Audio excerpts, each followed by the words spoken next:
हमारी चैनल को जरूर सब्सक्राइब करें और इस बेल आइकन को जरूर प्रेस करें ताकि हमारी आने वाली नई वीडियोस को आप सबसे पहले देख सकें। गणेश जी से जुड़े यह रहस्य को शायद ही कोई जानता होगा, जरूर देखिए।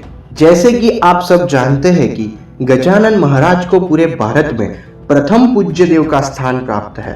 सभी मांगलिक कार्यों में गणेश जी का वंदन सर्वप्रथम किया जाता है और कहा जाता है कि उनकी पूजा के बिना किया हुआ कार्य अधूरा ही रह जाता है।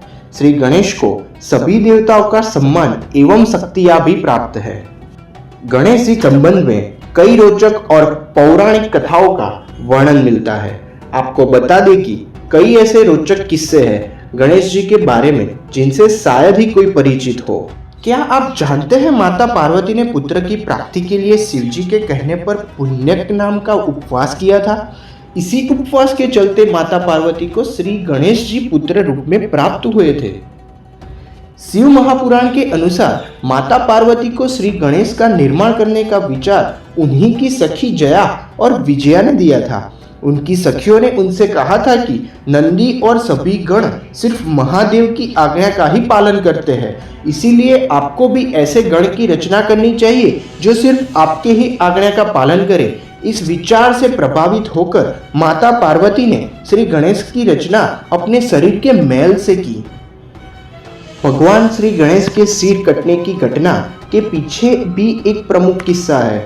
ब्रह्म वेद पुराण के अनुसार एक बार भोले शंकर ने माली और सुमाली के मारने वाले सूर्य पर त्रिशूल से प्रहार कर दिया। इससे सूर्य की चेतना नष्ट हो गई। वे तुरंत रथ से नीचे गिर पड़े। जब कश्यप मुनि ने देखा कि उनके पुत्र का जीवन खतरे में है, तब वे उन्हें छाती से लगाकर विलाप करने लगे। उस समय सारे देवताओं में हाहाकार मच गया। वे सभी भयभीत होकर जोर जोर से रुदन करने लगे। अंधकार छा जाने से सारे जगत में अंधेरा हो गया। तब ब्रह्मा के पौत्र तपस्वी कश्यप ने शिव जी को श्राप दिया और बोले, तुम्हारे प्रहार के कारण जैसा मेरे पुत्र का हाल हो रहा है, ठीक वैसे ही तुम्हारे पुत्र का भी मस्तक कट जाएगा। क्या आप जानते हैं कि गणेश जी के शरीर का रंग कैसा है? शिव पुराण में इस बात का वर्णन किया गया है कि उनके शरीर का रंग लाल तथा हरा है। इसमें लाल रंग का शक्ति का और हरा रंग समृद्धि का प्रतीक माना जाता है। इसका आशय ये है, गणेश जी है वहां शक्ति और समृद्धि दोनों का वास है। गणेश जी को पौराणिक पत्रकार भी कहा जाता है क्योंकि उन्होंने महाभारत का लेखन किया था। इस ग्रंथ के रचयिता तो वेद व्यास थे, परंतु इसे लिखने का दायित्व गणेश जी को दिया गया। भगवान गणेश जी ने वेद व्यास जी के आग्रह को स्वीकार कर लिया, लेकिन एक शर्त उनके सम्मुख रख दी।